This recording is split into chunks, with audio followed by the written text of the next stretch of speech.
Viewers, অসম্ভব মজার বেকারির মতো পারফেক্ট এবং সফট পাউন্ড কেকের রেসিপি আপনাদের সঙ্গে নিয়ে এসেছি, চলেন দেখি। এখানে আমি ময়দা নিয়েছি। প্রথমে ড্রাই ইনগ্রিডিয়েন্টসগুলো আমি একখানে করি। এখানে ময়দা আমি 1.5 কাপ নেব, তো আমি আগে মেপে রেখেছি। এখানে 1 কাপ দিলাম। আর এটা কিন্তু চেলে নিতে চেষ্টা করবেন। চেলে নিলে বেকিং পাউডারটা ডেটটা যেন থাকে, আর যে কোনো ব্র্যান্ডেরই নিতে পারেন, তবে একটু ভালো ব্র্যান্ডের হলে ভালো হয়।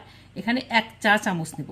এখন আমরা এইটা ড্রাই ইনগ্রিডিয়েন্টসগুলো আমরা সুন্দর করে চেলে নিয়ে আলাদা করে রেখে দেব। এটা চেলে নিয়ে আলাদা করে রাখলাম। আর এখন আমি কী যেটা ভিজা ইনগ্রিডিয়েন্টস থাকে আর কি, যেখানে ডিম আমার নিতে হবে রুম টেম্পারেচারে। 2টা ডিম নিচ্ছি আর কি।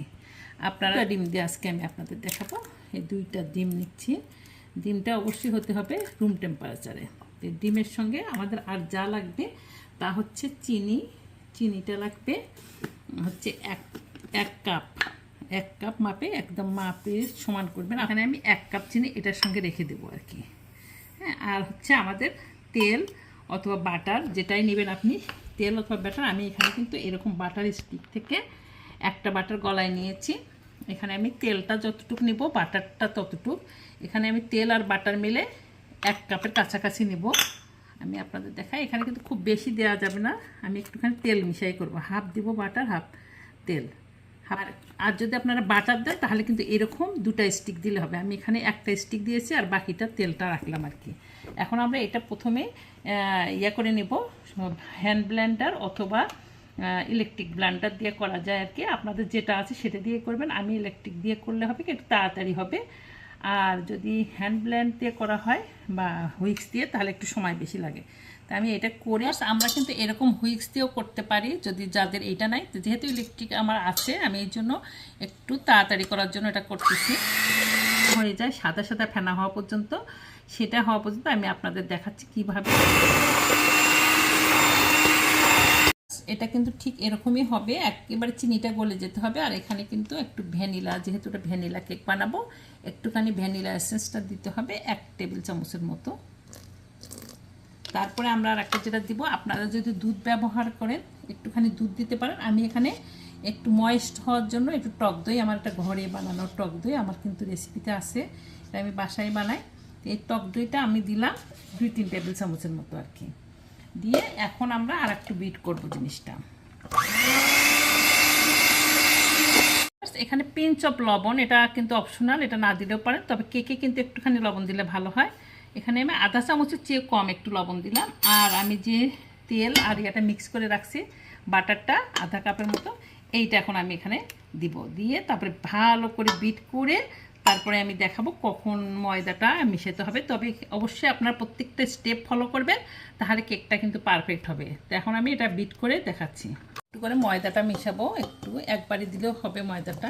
ময়দা আর এটা কিন্তু বেকিং পাউডার মেশানো আছে। ভিউয়ার্স, এটা কিন্তু এই ট্রিক্সটা আপনাদের অবশ্যই মনে রাখতে হবে। এখানে কিন্তু আলতো হাতে আমাদের এটা মিশাইতে হবে। এটা কিন্তু খুব জোরে মিশানো যাবে না, তাহলে বাবল হবে আর কেকটা কিন্তু পারফেক্ট হবে না আর কি। এটা আমি আস্তে করে মিশানো হয়ে গেলে কীরকম হবে, এটা কিন্তু একটু ঠিক হবে জিনিসটা। পাউন্ড কেকটা কিন্তু একটু ঠিকই হয়। এটা কিন্তু আমি খুব জোরে জোরে নাড়বো না, খুবই আলতো হাতে। আপনারা যে কোনো ইয়া দিয়েও নাড়তে পারেন অথবা হাত দিয়েও করা যায়, তবে খুব বেশি জোরে করা যাবে না, তাহলে কিন্তু ভিতরে বাবল হয়ে কেকটা কিন্তু সুন্দর ফুলবে না। এখন আমার হয়ে গেছে। এখন আমি এই মোল্ডের মধ্যে আস্তে করে ঢালবো। এটা কিন্তু ঠিকই হবে, জিনিসটা ঠিক হবে একদম। এটা ঢালা হয়ে গেলে তারপরে আমি আপনাদের দেখাচ্ছি কি করতে হবে বেক করার আগে। কেকের মোল্ডে যখন আমরা ঢালবো তখন কিন্তু অবশ্যই এরকম 2-1টা করে আমাদের ঝাঁকি দিতে হবে, কারণ হচ্ছে ভিতরে যে বাবল থাকবে সেটা বের হয়ে আসবে। আর ইচ্ছে করলে আপনারা কিন্তু এরকম বাবলটা বের করে দিতে পারেন, তবে সবচেয়ে ভালো হয় এরকম ট্যাপ দেওয়া আর কি। আর আমরা মাঝখানে যে একটা হওয়ার জন্য থাকে কেকের মধ্যে, সেটা কিন্তু করার জন্য ঠিক এরকম একটা কাঠি দিয়ে আমরা কিন্তু করতে পারি আর কি। কাঠি দিয়ে করলে মাঝখানটা সুন্দর ফুলে ফেটে যাবে আর কি। তো এখন এটা আমরা ওভেনে দিব 350 ডিগ্রিতে। আমি প্রিহিট করে নিতে হবে অবশ্যই। আর আপনারা কিন্তু চুলাও বেক করতে পারেন, তবে 350 ডিগ্রি ফারেনহাইটে আমি বেক করব। 30 থেকে 35 মিনিট পর বেক করে দেখাবো জিনিসটা কেমন হচ্ছে। ভিউয়ার্স, এই তো কেক বের হয়ে আসছে। দেখেন কেকের মাঝখানটা একেবারে পাউন্ড কেকের মতো।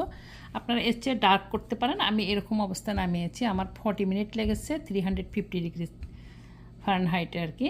তো আমার এই তো কেকটা একটু ঠান্ডা হয়ে গেছে, এখন দেখি একদম সফট একটা সুন্দর কেক হয়েছে, পাউন্ড কেক, খুবই বানানো সহজ। এখন আমরা এই কেকটা আপনাদের কেটে দেখাই, দেখে বুঝতে পারছেন পারফেক্ট একদম কেক। এরকম একটা সফট কেক বানানোর জন্য একেবারে পারফেক্ট এই রেসিপি। আমি সবটা কেটে আপনাদের পরিবেশন করে দেখাই। এই তো হয়ে গেল মজার এই কেকটা, দেখেন কত সফট আর ময়েস্ট হয়েছে, দেখেই বুঝতে পারছেন। এটা কিন্তু খুবই বানানো সহজ, আপনারা এইভাবে বানিয়ে দেখবেন, আমার বিশ্বাস আপনাদেরও হবে।